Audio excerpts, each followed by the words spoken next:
All right, guys. So tell me, what, how can I help you guys tonight? I mean, I can do presentation style, I can do question and answer style. What works best for you?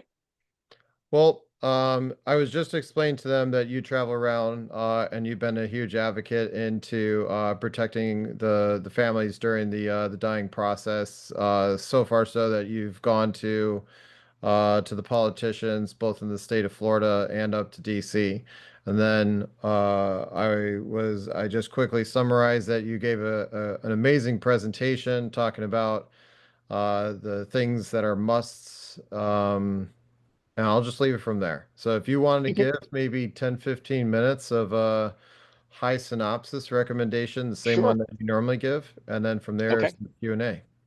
Absolutely. So we always start off our planning strategies with what I refer to as my toolbox.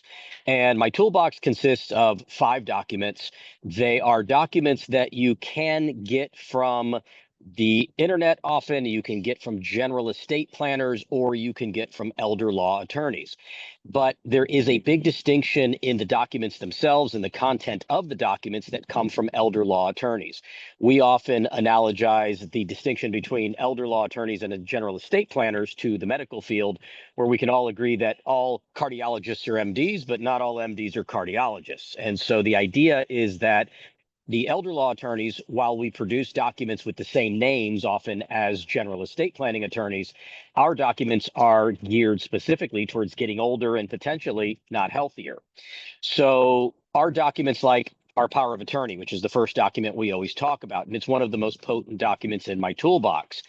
Florida happens to be the best state in the country if you need care as you get older, because even though Medicaid is a federal program, at least it is funded federally. It's administered at the state level, so every state gets to put its own kind of tweaks on it and make it more or less difficult for its seniors to legally shelter excess income and assets for benefits like Medicaid, VA benefits, and so on.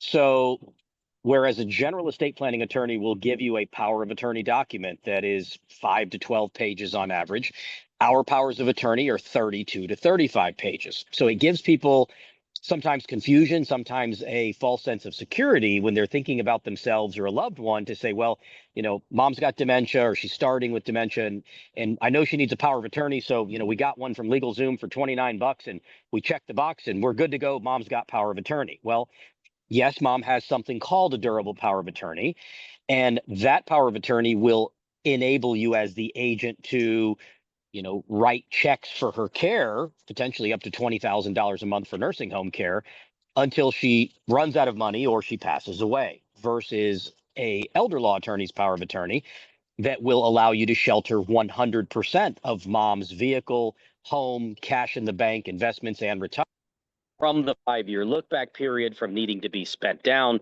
and even after mom, the Medicaid state recovery unit. So many of the strategies that we use every single day, we have now sheltered over $3 billion for Florida seniors that otherwise would have been on the chopping block for in-home care, assisted living, memory care, or skilled nursing. We have sheltered that legally by using many of these Florida only strategies. So the challenge is that we need to have these documents in place. I need to have my toolbox in place before we lose capacity. Because if we lose capacity, either slowly through a dementia related illness or in the blink of an eye through a stroke or a fall with a brain injury, then the individual can't sign new documents, can't sign a better toolbox, and they're stuck with whatever toolbox they may have, if any. And again, that toolbox on a worst case scenario only authorizes your agent to start writing checks until you go broke. So it's imperative that people get these documents in place sooner than later and get them in place prior to them actually losing capacity. So our power of attorney is for legal and financial. We can shelter unlimited amounts of assets. We've done over 7,000 Medicaid asset protection cases, never had a denial in the history of my career. And we've done $10,000 families and we've done $12 million families. All of them get approved for Medicaid long-term care in Florida. So power of attorney, very potent, needs to be done in Florida and needs to be done by a qualified elder law attorney, should be north of 30 pages in length. The sister document to that is called the healthcare surrogate. Other states call it a medical power of attorney or a medical proxy. That document should also have elder law language, which was just authorized. Well, now it's been 10 years, October of 2015. And what it does is it gives the optional language for your agents to step in immediately upon noticing some cognitive decline versus the original default language, which 90+% of general estate planners still use. That language requires your doctor to certify that you have completely lost capacity before your agents can step in. So we can all appreciate that dementia is not a light switch. It doesn't, nobody just wakes up one day and doesn't know who they are, where they are, doesn't recognize their family members. It's a journey, and often that journey is months and often it is years. So if we're going to take the time and spend the money to get a document in place that puts people that we trust, that we know love us and have our best interest in mind, if we're going to put people in place, we want them to be able to take that journey, if God forbid we ever need it, with us and not just wait at the end of the rainbow for us to crash and burn cognitively before they can help us. We've lost months or years of their support. So that's the second document. Third document, relatively straightforward. It's the living will or the DNR, depending on what you choose. And that has to do with long-term life support. If you've lost your capacity to make your own decisions, the only way to keep you alive is on a machine, typically feeding tube ventilator. The doctors all say that they see no medical probability of you ever getting better, stronger coming off of the machines. You get to pick what you want.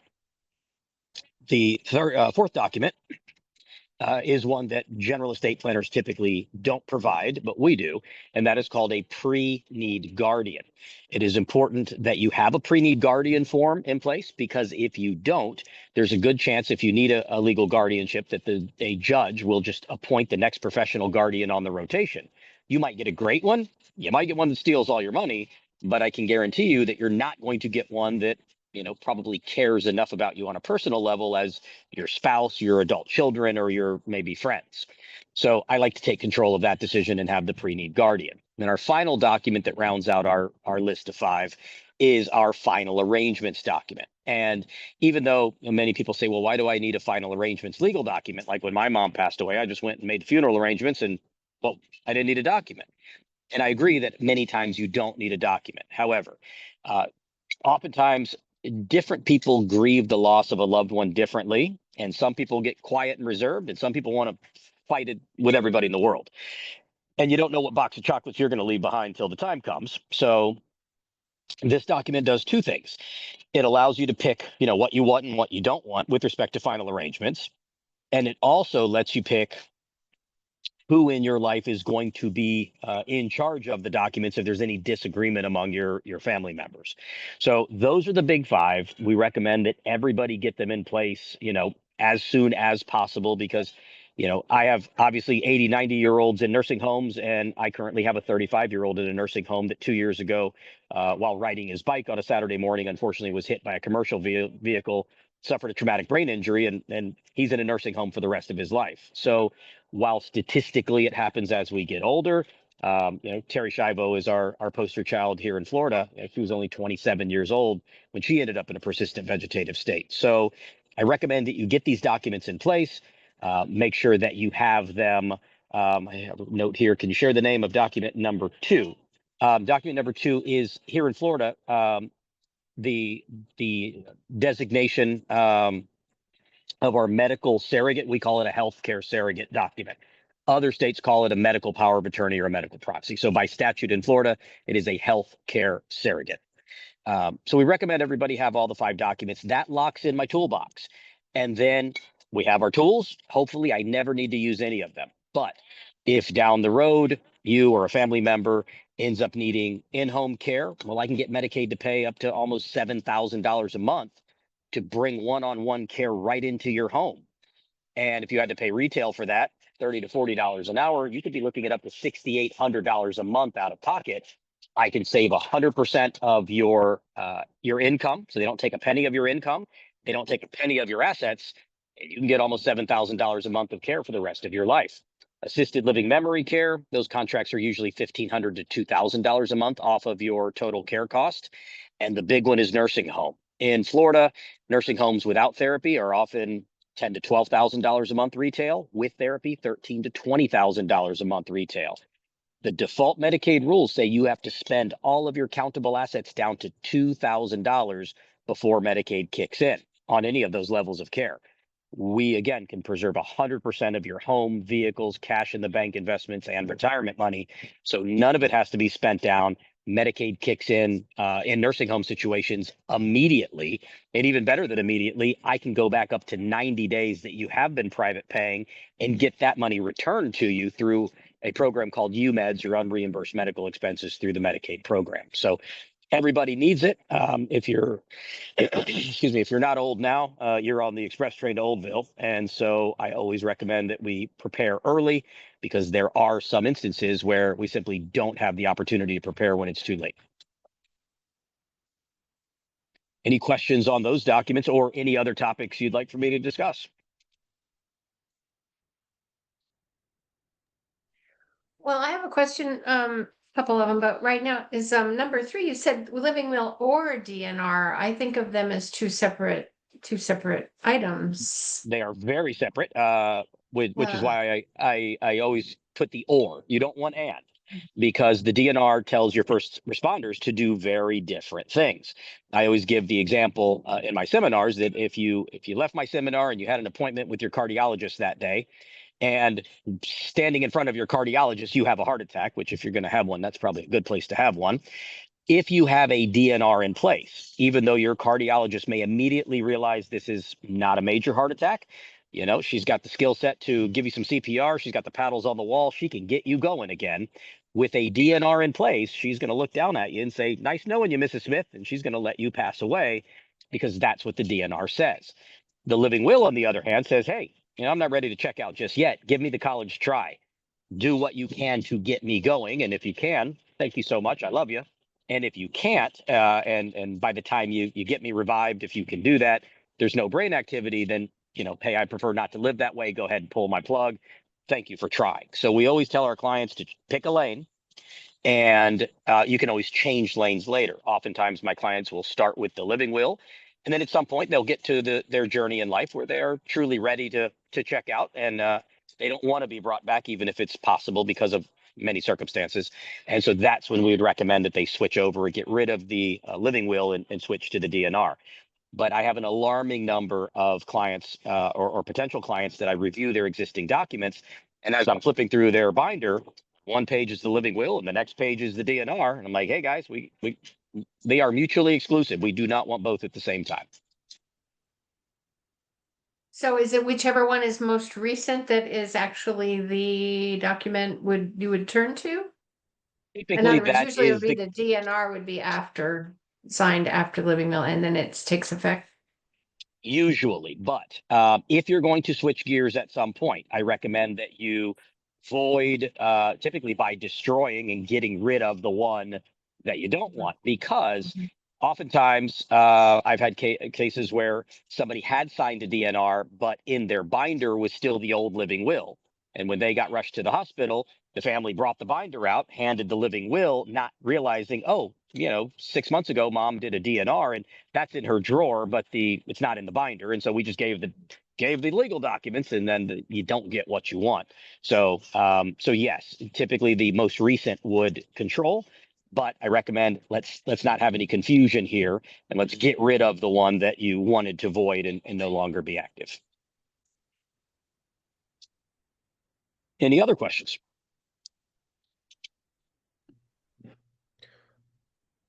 So, being that this is FEOLDA, there's quite a few death doulas, so we're in and out of the assisted living and dealing with people that are in the final stages.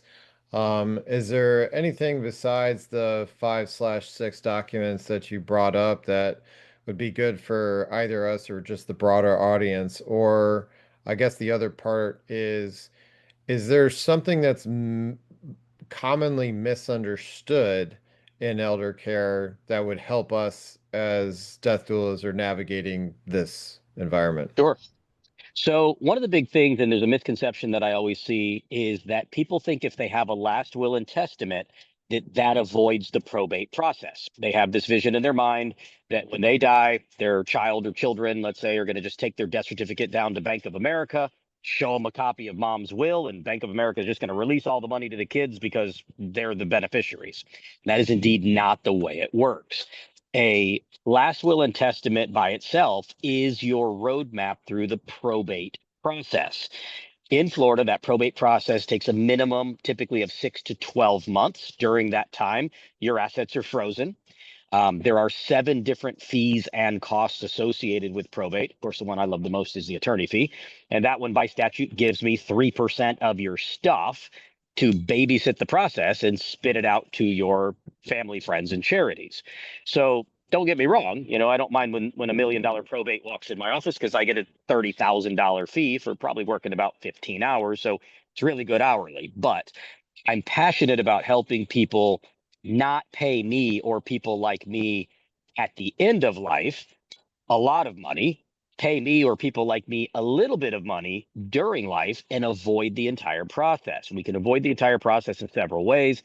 Typically, it would include something like a revocable trust. Trusts avoid probate. Last will and testaments guide you and provide a roadmap through probate. So if you are interested in efficiency, meaning at the time of your passing, spending less in administrative costs, and every dollar that you do spend on the lawyers, courts, and judges is a dollar that your family, friends, and charities don't get. So if you care about the money, or you care about the timing and not making your beneficiaries wait 6 to 12 months to get their inheritance, then we want to do something about it. What is needed for your bank of accounts? I'm assuming bank accounts. So if you have a trust, all of your bank accounts, investment accounts, real estate, businesses, all of those assets will be coordinated with your trust. That's another huge thing that I think a lot of people miss or mess up.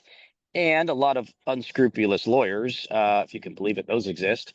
They love to sell a family a trust with the promises of avoiding probate, only after their passing for their children or their beneficiaries to find out the trust didn't own anything. It wasn't properly funded, in which case all of their assets have to go through probate to roll into the trust. And those attorneys are typically the ones that get the phone call, because if you're the child and you take the trust down to Bank of America and say, hey, mom had a trust, and look here, I'm the trustee, and Bank of America says, well, that's great, but we've never seen that document, and mom's bank account isn't named in the trust and isn't owned by the trust and doesn't have the trust as a beneficiary. So sorry, kid, you got to bring me a probate order. The very first call that child is going to make is to mom and dad's lawyer, and they're going to say, oh, I'm so sorry, they didn't fund it properly, but the good news is I can help you through probate. Now they bang you for the full probate fee and for a trust to avoid probate. So one of the things that we do in my firm is that we give our clients unlimited assistance in funding. In fact, when it comes to, if you own a business, I do all of the business documents to coordinate your business, your LLC, or your corporation with your trust. We do all of your deed work, coordinating all of your real estate holdings with the trust. And then we give you very specific instructions about, take this document to your bank, give them this letter, or tell them this. If they give you any pushback or you have any questions, you call us and we'll talk to the bank. There's been times I have to go down to the bank and yell at the people there, which I don't mind doing. So make sure, if you have a trust and you've spent the money, even if we didn't do it, make sure it is funded. Call the attorney that did it. If they try to charge you for that, just call us. We'll walk you through funding for free. If you care enough about efficiency to take the steps and spend the money to get efficiency, let's make sure it works right. If you sell your house and you get a different house, you downsize, well, the new house has to be put in the trust. If you buy that vacation property in the mountains of North Carolina, well, that needs to be put in the trust. So the relationship with your estate planner or elder law attorney should be ongoing to a certain extent. If you change banks, change financial advisors, you don't need the attorney's help in doing that, but you certainly want to make sure your new bank knows you have a trust and your new financial advisor knows you have a trust. And again, if you buy or sell any real estate, we want to make sure that sorry about that. Hang on. Make sure that those assets are coordinated with the trust. Yeah, I've seen many cases where people say that they have a will, but they never actually gave it to the doctor. or they have a trust, but they've never actually given it to the kids, or they pick a beneficiary, but they never inform the beneficiary.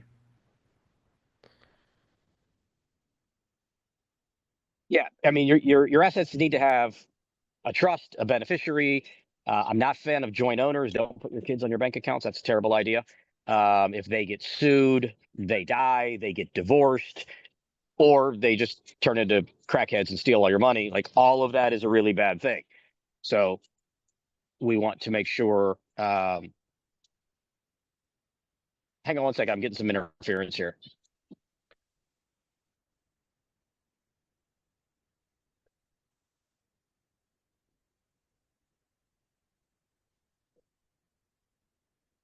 All right. I saw somebody popped a question up, but I didn't see it. It says, can you further explain funded? Yeah. So funding just means that at the time of your death, your trust, if you have a trust, should own your bank accounts, investment accounts, real estate, businesses, and maybe your qualified money like your IRAs or 401ks. That's a discussion that we have with our families of how do they want to handle it. But if you die and you only have assets in your own personal name and no joint owner, no beneficiary, no trust, then that asset becomes a probate item. And with the probate item, then that's where problems happen. So if I own a house and it's currently, it Guys, says, if you could hang on for 1 second, gather your questions up. I'll be right back with you. to my understanding, what I was going to bring up to him, Pamela, was if I own a house or a car and I want to make sure that it gets funded underneath the trust, that title needs to go back to the state. And instead of it saying my name, needs to have the name of the trust on there for it to be considered as fully funded and underneath there. And that's the same with the bank. Because if I go to them and I pay for these for a trust, I could say, hey, I've got a trust, it's created, cool. But until I go to the bank and I say I want my entire bank account moved over to the trust, they take it off of my social security number and they put it onto the EIN number of that entity, which is the trust. And so then that means it cannot be for probate of my individual death. Got it. Got Sorry it. about that. Helpful. And my guess is the elder law manages that trust. So, if we're speaking about a traditional estate planning trust, you pick the successor trustee. During your life, you are always the trustee, as Yeah. long as you have capacity. And then upon your incapacity or death, you pick the successor trustee. Their role, and typically we are not the successor trustee, but typically their role will be gather the assets, pay the creditors, and then distribute, file the final tax return, and then distribute per the terms of the trust of who gets what. There was a question earlier, do you have a flat fee offered for the 5 documents? And I'd like to coattail off of that is if I'm someone that is just looking like bare minimum, I don't have a lot of money, but I really want to make sure COA, what can I start out at and what does it look like? So the way we do the documents is if you do the entire 5 document set, it's $1,500. So it's basically $300 a document. They'll last you the rest of your life and provide unlimited asset protection and control. So if we do them a la carte, they're $500 a piece. So some people say, listen, all I need is that superpower of attorney and maybe a healthcare. Well, 500 a piece, you're at 1,000 instead of 1,500.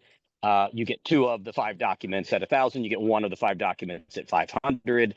Most people, if it's in the budget, go ahead and spring for all 5 because all 5 are important. And without a crystal ball, we don't know which ones we may need in the future. So you may say, all I want is the power of attorney, spend 500, down the road, end up needing guardianship. And then it goes sideways because you didn't have the pre-need guardian. And so any of those documents missing could cause problems.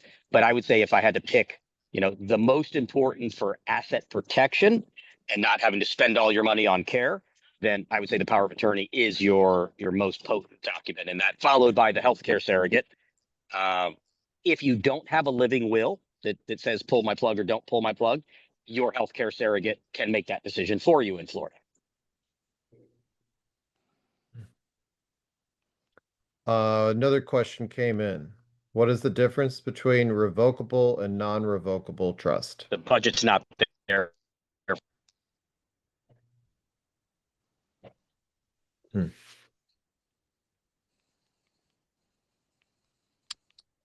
Anyone else? I didn't hear that answer. Oh, I'm sorry. So the of the 5 documents, I would say the most important is the power of attorney for legal and financial. Second most important will be healthcare surrogate. If you don't have a living will, then your healthcare surrogate would make the pull your plug or don't pull your plug decision for you. The other two, I think are important. Certainly, if you ever needed a guardianship, you absolutely want that pre-need guardian. But again, if budget doesn't allow for the full 5 set, you can get by with power of attorney and healthcare. That's the minimum, honestly, I would do. And if you really had to prune it down and you were more concerned with your finances than who's going to be making your medical decisions, you could just get by with power of attorney. My fee for wills and revocable trust. Okay, so it's $1,500 for the 5 documents. If we add a last will and testament to that and turn it into a last will and testament package, we give a discount on that over retail. It's $2,000 total. So we add $500 if we're going to add the last will and testament. If you're going to do a trust, then the answer depends on, are we doing an individual trust or a joint trust? Because obviously with a joint trust, we have a second set of advance directives and a second last will and testament and potentially other documents that there needs to be duplicates. So if you don't own any real estate and you're a single person wanting a full trust package, you're $5,500 total. That includes the advance directives and the will and the trust and the 5 ancillary trust documents. If you own a home, we typically will do a ladybird deed to keep the home out of probate. That is $1,000 on the ladybird deed. That includes the title search. It includes the drafting execution and the county recording fees, doc stamps, and filing fees. If you are a married couple, we just simply add $1,000. Again, you get kind of a bargain by grouping the documents in our time. So it would be $6,500 for a couple without property, $7,500 if you own a home. Now, my documents are very different than traditional estate planners, not only on our advanced directives, but many general estate planners, they may charge you $4,500 for a trust package, including deed work. So they're significantly less expensive than us. Their trusts are often 15 to 25 pages, and they only handle what happens if one of your beneficiaries predeceases you. Does it go down to the grandchildren, to your other beneficiaries, however that works? Our trusts are often 80 to 100 pages instead of 15 to 25.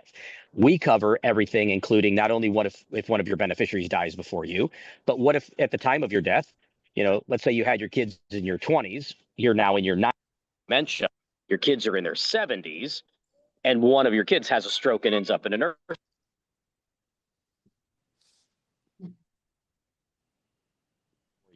Then they're going to be handed a chunk of money. That chunk of money is going to immediately disqualify them from their public benefits. And your money is going to go to pay your kid's nursing home, which in a perfect world, we wouldn't want to do. So my trust says what happens if any of your beneficiaries have become disabled or on public benefits, special needs individuals. My trusts also say, what if one of your beneficiaries is in the middle of a divorce, lawsuit, bankruptcy, and it would be a bad idea to pour gas on that fire while they're getting sued. You can pump the brakes on the distribution.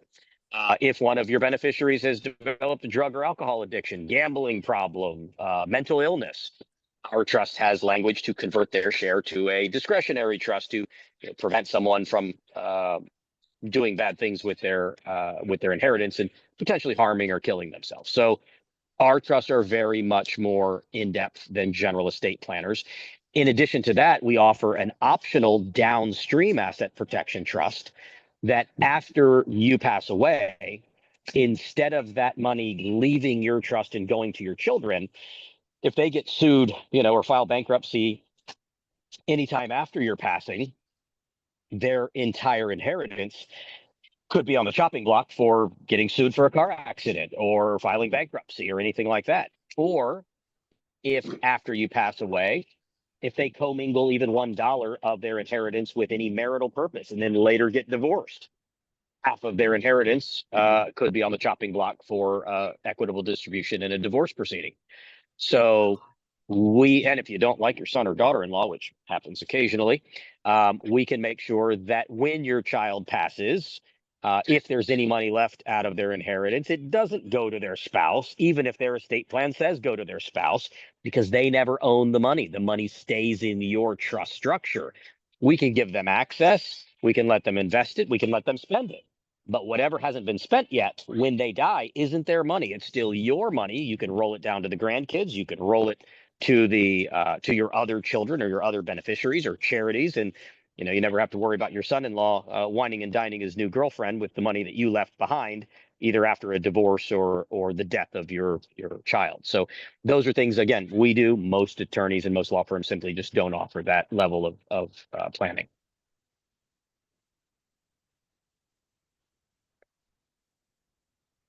Thank you so much for all that detail. Any other questions? Did I miss any in the chat?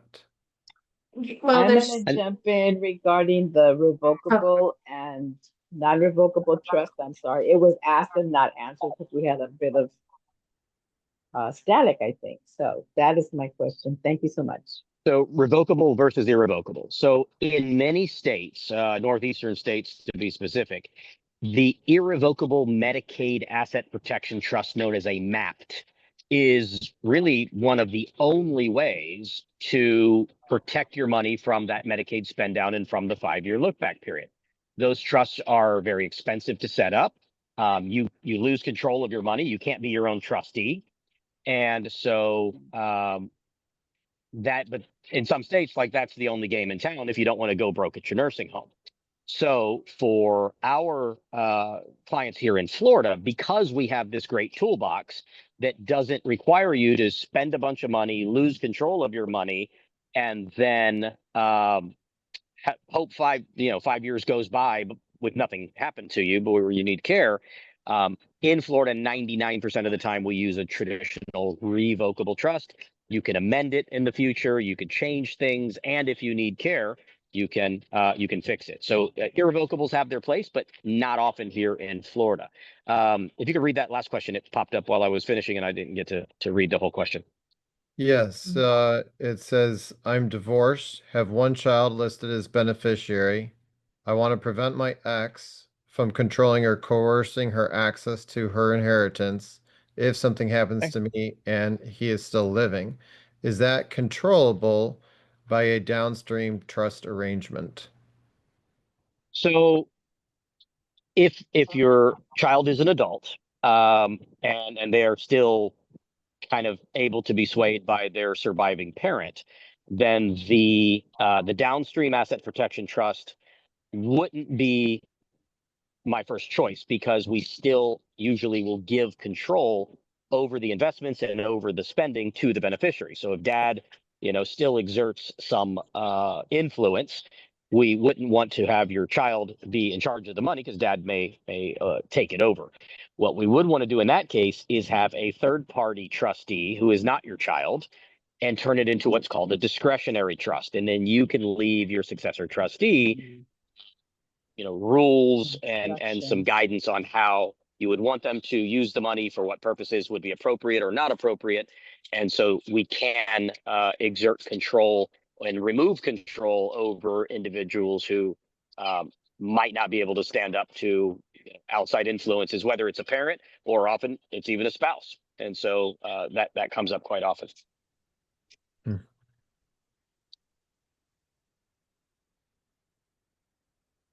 Well, as we're wrapping up, we were scheduled from 6 to 7. Is there any last minute questions? And Shanti, did you want to close out for us? oh, well, I just saw that Josephine asked, so does your car need to be in the trust? So in Florida, up to 2 vehicles per person pass outside of probate. If they're paid off, super simple. Your beneficiary will simply go down to the Department of Motor Vehicles with your death certificate, copy of your will. or trust if you have one. And then the DMV will just retitle. It costs about $80. They'll retitle your vehicle in the name of your beneficiary, but it doesn't need to be owned by your trust. It's the only exception to the funding. If you still owe money on your vehicle, different story. Then we got to figure out, is there equity? Do we want it? If we do want it, somebody's going to have to step up and satisfy the lien in order to then get title. But to answer your question, we don't put vehicles unless you're a car collector. If you're a car collector and you have more than two, then yes, we want to start using a trust, or more often, if you're a car collector, we'll actually set up an LLC in the state of Montana. Provides great asset protection, and you don't have to pay Florida sales tax on buying your toys. So that's a whole other discussion. Thank you so much. Chris, I'm going to let you close out. We're very grateful for the information. Yeah, absolutely. If anybody thinks of questions, or maybe there's questions that they didn't want to ask in a public space, our consultations are always free. I don't know what your reach is on this. If everybody's in Florida, we can help you. If you are outside the state of Florida, we are only licensed in Florida, so I can refer out. We do have referral partners in every state in the country. So if you're out of state, or if you have a loved one out of state, I can definitely get you to a qualified attorney in that state. And you have 5 offices throughout Florida, correct? We have 7. 7. We we have Tampa as their main office. We have St. Petersburg, Lakewood Ranch down in the Bradenton, Sarasota area, Miami-Dade, Martin County and Stewart over on the Treasure Coast. We have Lakeland, and we have the Villages. But we do serve clients in all 67 Florida counties from Key West to Pensacola. So we can help anybody located in the state of Florida. Beautiful. Well, thank you so much for coming on. Absolutely, guys. I appreciate the opportunity always. Bravo. All right. Thank you. All right, guys. Thank you so much. Have a great Thank evening. you so much. Yes, great. Bye-bye.